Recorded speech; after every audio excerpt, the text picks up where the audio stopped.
The vast emptiness of space held many secrets, but none quite as remarkable as the sight that would have greeted any human telescope pointed toward the outer edges of the solar system that day. 300 massive ships, each one larger than Earth's biggest cities, hung motionless against the backdrop of distant stars. Their sleek silver hulls, normally glowing with the soft blue light of quantum drives, now lay dark and silent. Inside the command ship, First Speaker Ray stood before the High Council, his four-fingered hands clasped tightly behind his back. The chamber's curved walls displayed real-time images of their stranded fleet, a constant reminder of their dire situation. 20 council members sat in a perfect circle, their normally pristine blue robes now showing signs of wear after months of emergency sessions. Honorable Council, Ray began, his translator converting his musical language into something any human could understand. We must face reality.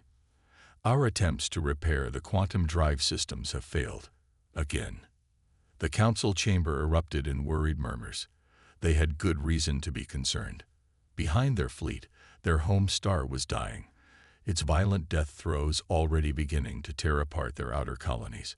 Ahead of them lay their destination, a new home system they would never reach without working drives. The Engineering Guild has tried every solution in our archives. Ray continued. The damage from the spatial anomaly was unlike anything we've encountered in 10,000 years of space travel. He paused, knowing his next words would cause an uproar. But there might be one option we haven't considered. Head Counselor Mar leaned forward, her silvery eyes narrowing. Speak plainly. First Speaker. Ray took a deep breath. We've been observing the third planet of this system for some time. The inhabitants, while technologically primitive, show remarkable traits. The humans. Mars' tone carried both curiosity and dismissal. They haven't even established colonies beyond their moon. True, Ray agreed, but they possess something our civilization may have lost over the millennia of technological advancement. He gestured, and a hologram appeared in the chamber center. It showed scenes from Earth, mechanics fixing cars with basic tools, engineers launching rockets that by the Council's standards were little more than controlled explosions, and deep-sea welders working in the most hostile conditions their planet offered. They solve problems differently than we do, Ray explained. Where we rely on quantum computers and automated systems, they still work with their hands. Where we seek perfect solutions, they find ways to make imperfect solutions work. They adapt, improvise, and overcome challenges with remarkably primitive tools. You can't be suggesting. One council member began, but Ray continued. Our own engineering guild admits they don't understand why the quantum drives malfunctioned. They can explain the theory, but the practical solution eludes them. These humans, they build, repair, and maintain their machines themselves. They understand their technology on a fundamental physical level that we've lost touch with. The council chamber fell silent as the implications sank in. Their civilization, with its automated factories and self-repairing systems, had gradually lost the art of hands-on engineering. Few among them had ever held a physical tool or made repairs without the aid of quantum computers and robotic systems. Head Counselor Mar spoke softly, but her words carried clearly through the chamber. We have 3 million refugees on these ships, First Speaker. Our life support systems, while stable now, won't last forever. Are you truly suggesting we pin their hopes on a species that still burns fossil fuels? Ray straightened his back. I am suggesting we recognize that different doesn't always mean inferior. Our observations show humans possess an incredible drive to solve problems, plus a creativity we often lack. They work with what they have, and they succeed against odds that our probability computers would call impossible. After hours of debate, the Council reached their decision. They would send a message to Earth, deliberately transmitted through conventional radio signals that human technology could detect and decode. The message would need to be simple enough for humans to understand, yet contain enough technical details about their quantum drives to prove its authenticity. As Ray left the council chamber, he paused to look at the holographic display of Earth. The blue planet spun peacefully, its inhabitants unaware that they were about to face their greatest challenge and their greatest opportunity. Something told him that these humans, with their primitive tools and hands-on approach, might just surprise the entire galaxy. He only hoped they wouldn't take too long to respond. 3 million lives were counting on them. Jack Miller wasn't expecting anything unusual that evening. At 62, the retired spacecraft engineer spent most nights in his small backyard observatory, tracking satellites and listening to their signals. His neighbors in the quiet Colorado suburb thought he was a bit odd, but Jack didn't mind. After 30 years of designing engine systems for NASA, he'd earned the right to be eccentric. The signal came at 2:47 a.m. At first, Jack thought his equipment was malfunctioning. The pattern was unlike anything he'd seen before, too structured to be natural, too complex to be from any Earth satellite he knew. He adjusted his radio telescope's frequency, and that's when he heard it clearly, a repeating message, encoded in a way that made his engineer's heart skip a beat. "Well, I'll be damned," he whispered, reaching for his coffee mug with shaking hands. The message contained detailed technical specifications for what looked like an engine system, but unlike anything humans had built. Yet somehow, the basic principles were familiar. By sunrise, Jack had filled 3 notebooks with calculations. The message described what he recognized as a quantum propulsion system, something straight out of science fiction, except the math made perfect sense. More importantly, he could see exactly what was wrong with it. He tried calling NASA, but couldn't get past the switchboard. He emailed his old colleagues, but got only out-of-office replies. Finally, he posted his findings on an engineering forum he frequented. Within hours, his post went viral. Within 12 hours, 2 black SUVs pulled up in front of his house. Mr. Miller. A woman in a crisp military uniform stood at his door. "I'm Colonel Laura West. We need to talk about your analysis of the signal." Jack found himself whisked away to a hastily assembled command center at the nearby Air Force Base. The room was packed with scientists, military officers, and government officials from around the world, all gathered around screens showing the same signal he'd decoded in his backyard. "Mr. Miller," Colonel West addressed the room, "please explain what you found." Jack walked to the whiteboard, picking up a marker with steady hands. He might be retired, but this was what he'd done all his life: solve engineering problems. "It's actually pretty simple," he began. "The message shows a quantum drive system. Very advanced stuff, way beyond us. But the problem they're having, that's basic engineering." He drew a quick diagram. "They're experiencing cascade failures because their mechanical calibration is off. It's like having a car with a perfect engine but misaligned wheels." "How can you be sure?" someone asked.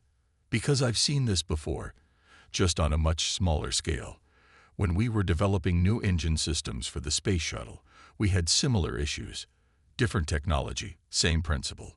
They'd got millions of precision parts working together, but no way to account for the tiny physical distortions that occur in real-world conditions." The room fell silent as another signal came in. This one was different, a direct response to Earth's attempts to communicate. The aliens had detected their signals and confirmed Jack's analysis was correct. "They want to meet," Colonel West announced. "They're asking for our help." What followed was the most intense week of Jack's life. The world's governments scrambled to respond, while news of the alien fleet dominated every headline. But amid the chaos, Jack kept focusing on the technical challenge. He spent hours exchanging messages with the aliens, using math and engineering diagrams as their common language. "It's fascinating," he told Colonel West one evening. "These beings built engines that can bend spacetime, but they've become so reliant on automated systems that they've lost touch with the basics of mechanical engineering. They don't even do manual repairs anymore." "And you think we can help them?" she asked. Jack smiled, thinking of all the mechanics, engineers, and technicians he'd known who could work miracles with nothing but a wrench and determination. "Colonel, this is what humans do best. We fix things. We might not have fancy quantum computers, but we understand machines in a way they've forgotten. The next signal from the alien fleet confirmed it. They wanted to transport a human engineering team to their location, and they wanted Jack Miller to lead it. As he packed his old toolkit that night, Jack couldn't help but laugh. After 40 years of solving engineering problems, this would be his biggest challenge yet. But deep down, he knew humans were ready for it. Sometimes the simplest solutions were the best ones, even for the most advanced problems in the universe. The modified space shuttle Endeavour I sat on the launch pad, steam rising from its fuel tanks in the early morning light. Jack Miller stood with his hastily assembled team, all of them staring at what would be their ride into history. None of them had slept much in the past 3 days, but excitement kept them wide awake. "Quite a crew we've got here," Tom Anderson said, adjusting the collar of his flight suit. At 45, the deep-sea welder had spent most of his life fixing oil rigs in the Gulf of Mexico. His weathered face broke into a grin. "Never thought I'd be using underwater welding techniques in space." Mike Roberts, the former car mechanic turned NASA consultant, was checking his tablet one last time. "These alien schematics are wild," he said, shaking his head. "But you know what? Under all that fancy quantum stuff, it's still just an engine that needs fixing." Dr. Helen Ward, the quantum physicist, was the only one who looked nervous. "I still can't believe we're doing this," she said, clutching her laptop bag. "The calculations for the quantum bubble they're going to create around our ship, they're beyond anything I've ever seen." Jack patted her shoulder. "That's why we need you, Doc. You understand their theory. We understand the practical side. Together, we might just pull this off." Colonel West approached the group, holding a secure tablet. "Final message from our new friends," she said. "They're ready to create the quantum transport bubble whenever we launch. It should get us to their location in about 6 hours instead of several months. Assuming we don't get turned inside out," Mike joked, earning a sharp look from Dr. Ward. The launch countdown went smoothly, almost too smoothly. Jack had been through launches before, but this felt different. The whole world was watching. Every news channel, every streaming service, every amateur radio operator was tuned in to humanity's first official mission to help an alien civilization. As they cleared the atmosphere, Jack looked down at Earth through the shuttle's window. The blue planet seemed so peaceful from up here, unaware of how much was about to change. Their mission could open up humanity's path to the stars, or end in spectacular failure. "Quantum bubble formation detected," Dr. Ward announced, her eyes fixed on her instruments. It's beautiful." The space around the shuttle began to shimmer, like heat waves rising from hot pavement. Stars shifted position as space itself warped around them. "Beginning transport in 3, 2, 1. The ship's computer counted down. The sensation was impossible to describe. Later, Tom would say it felt like being underwater and in free fall at the same time. Mike swore he could taste colors for a split second. Dr. Ward's instruments went crazy, recording data that would keep Earth's scientists busy for decades. When reality settled back into place, they saw it. The alien fleet, 300 massive ships, each one dwarfing their shuttle, spread out against the starfield. The sight took their breath away. "Look at the size of those things," Tom whispered. "Each one must be bigger than Manhattan." "Focus, people," Jack said, though he couldn't keep the awe from his voice. "Remember why we're here. Those ships might be huge, but they're just machines that need fixing." Their shuttle approached the command ship, guided by an invisible tractor beam. Through the windows, they could see strange figures moving behind illuminated ports, their first glimpse of the aliens they'd come to help. "Mission Control, this is Endeavour I," Jack reported back to Earth. "We've arrived at the fleet. Beginning docking procedures." He paused, then added, "You should see this view. Humanity's about to show the galaxy what we can do with a few tools and some good old-fashioned ingenuity." As their shuttle lined up with the docking port, Jack looked at his team. A deep-sea welder, a car mechanic, a quantum physicist, and a retired spacecraft engineer. Not exactly the crew you'd expect to save an alien civilization. But maybe that was exactly why they'd succeed. Sometimes the best solutions came from the most unexpected places. The docking clamps engaged with a solid thunk. It was time to get to work. The alien ship's engine room was unlike anything the human team had ever seen. Towering columns of crystal and metal reached up into darkness, pulsing with a faint blue light. Holographic displays floated in the air, showing diagrams that would have looked at home in a quantum physics textbook. First Speaker Ray stood with the human team, his silvery skin reflecting the blue glow of the engines. "As you can see," he said through his translator, "the quantum drive matrices are completely misaligned. Our automated systems can't correct the problem." Jack Miller walked slowly around one of the crystal columns, his experienced eyes taking everything in. He pulled out an old-fashioned measuring tape from his tool belt, something that made the aliens exchange confused looks. "Dr. Ward," he called out, "what do you make of these energy readings?" Helen Ward was already deep in conversation with the alien engineers, her fingers flying over her tablet as she translated their quantum equations. "It's worse than we thought, Jack. The drives aren't just malfunctioning. They're creating micro-tears in space-time itself." "Show me," Jack said. The alien engineers projected a large hologram in the center of the room. It showed the quantum drive system in perfect detail, down to the subatomic level. Tiny ruptures appeared as red spots in the projection, spreading like cracks in ice.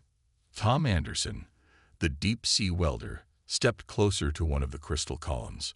"This reminds me of something I saw in the Gulf," he said. "When underwater pressure vessels get stressed, they create similar crack patterns." Mike Roberts was examining the base of another column. "These mounting brackets," he said, "they're way too rigid. No give at all. In a car engine, you need some flexibility to handle vibration." Jack's eyes lit up. "That's it," he exclaimed. "Dr. Ward, can you show us the original design specs?" The hologram changed, showing the quantum drive as it was supposed to work. Jack walked through the projection, pointing at specific parts. "Look here and here." The designers assumed perfect stability in quantum space. But reality isn't perfect, is it? The alien engineers looked at each other in confusion. One of them, whose name translated as lead builder, spoke up. "The quantum mathematics are precise. The automated systems should maintain perfect alignment." "That's the problem," Jack said. "You're trying to enforce perfect quantum states on an imperfect universe. Every time these drives activate, they're fighting against the natural flexibility of space-time itself." Dr. Ward's eyes widened as she understood. "Like trying to draw a perfectly straight line on a rubber sheet," she said. "The harder you try to make it perfect, the more the sheet wants to snap back." "Exactly." Jack turned to Ray. "Your civilization's been so focused on perfect solutions that you forgot something basic. Sometimes you need to work with nature, not against it." Tom stepped forward. "Like in deep-sea welding, you can't fight the ocean's pressure. You have to work with it. Use it to your advantage." "Or like engine mounts in a car," Mike added. "They need to flex a little, absorb the vibrations, fight against that, and things start breaking." The alien engineers were gathered around their holographic displays, recalculating frantically. Lead builder looked up, his silver eyes wide. This goes against everything we've been taught. But the math supports your theory." Jack pulled out a wrench from his tool belt, drawing more confused looks from the aliens. "Theory's great," he said, "but now comes the hard part.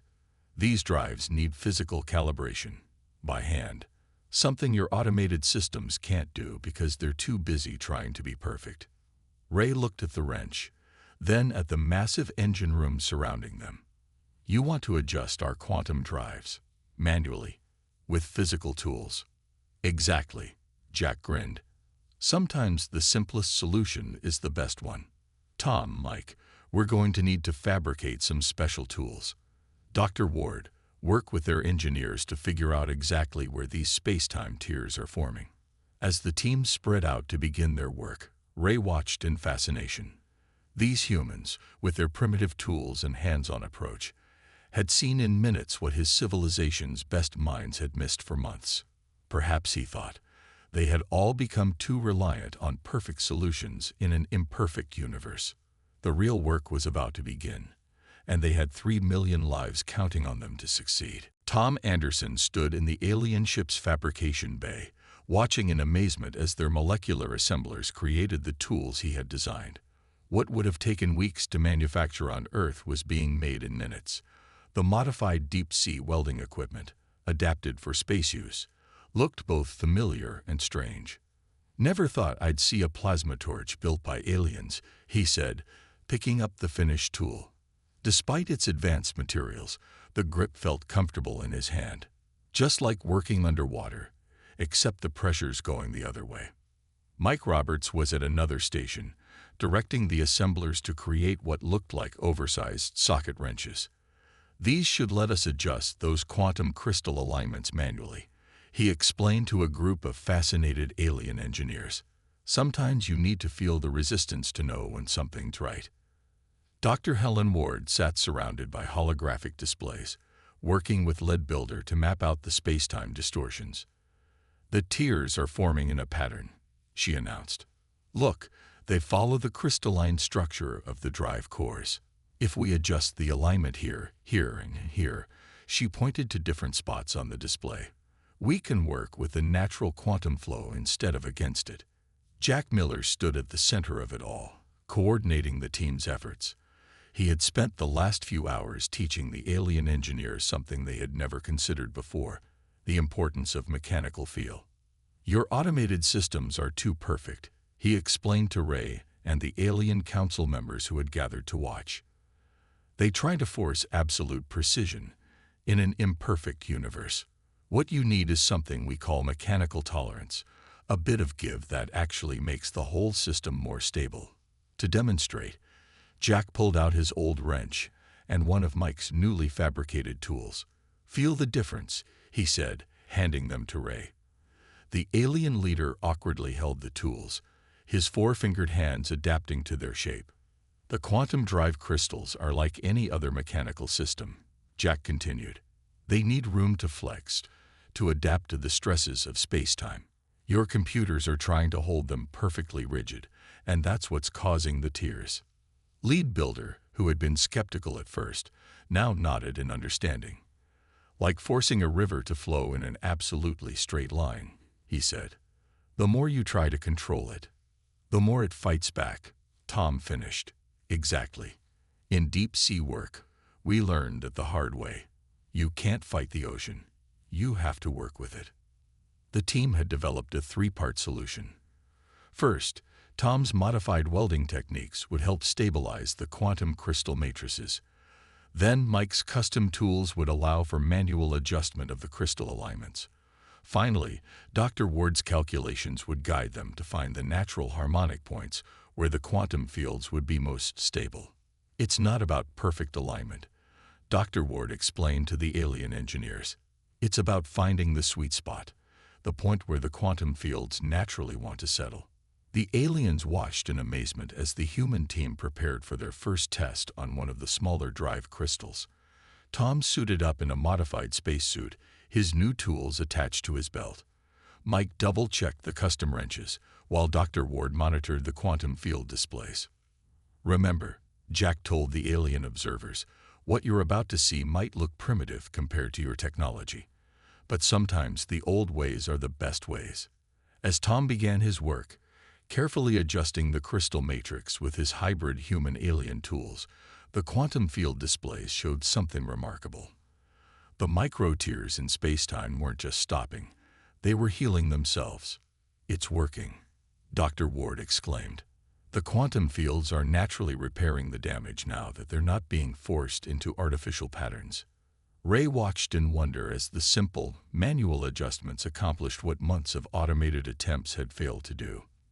These humans, with their primitive tools and practical knowledge, were teaching his advanced civilization a lesson they had forgotten long ago.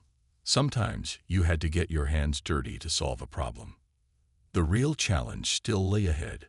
They would need to repeat this process on hundreds of ships. But now they had proof that their solution worked. Human ingenuity had found a way. Time was running out. The space-time tiers were growing larger with each passing hour, and 300 ships needed repairs. Jack Miller stood in the command ship's main hall, facing 500 alien engineers who had gathered from across the fleet. They would have to work fast, and they would have to work together. The principle is simple, Jack explained, holding up one of Mike's custom tools. You feel the resistance in the quantum crystals as you turn the wrench. When it hits the sweet spot, you'll know it, just like tuning a musical instrument. The alien engineers looked uncertain. Many had never held a physical tool in their lives. Their civilization had moved beyond manual labor centuries ago, and the idea of making repairs by hand seemed primitive to them. Tom Anderson stepped forward. "Let me show you," he said. He guided one of the alien engineers, adjusting their four-fingered grip on the wrench. "There, feel that. That's what we're looking for. That's the crystal finding its natural alignment." Around the hall, Mike Roberts and several other human technicians who had been transported from Earth were setting up practice stations. Each had a small quantum crystal assembly where the aliens could learn the techniques safely before working on actual ship systems. Dr. Ward's voice came over the communication system. "We're detecting increased instability in sectors 7 through 12, she reported. "The tiers are expanding faster than predicted." Jack nodded grimly. "All right, people, we don't have much time. Each human technician will leave a team of 10 alien engineers. Once you've got the feel for it, you'll train others. We need to get all ships repaired within 48 hours. The work began immediately. In the engine room of each ship, mixed teams of humans and aliens worked side by side. The aliens were surprised to find that they could indeed feel the difference through the tools, the subtle vibrations that told them when a crystal was properly aligned. "It's remarkable," Lead Builder said, making an adjustment to a major drive crystal.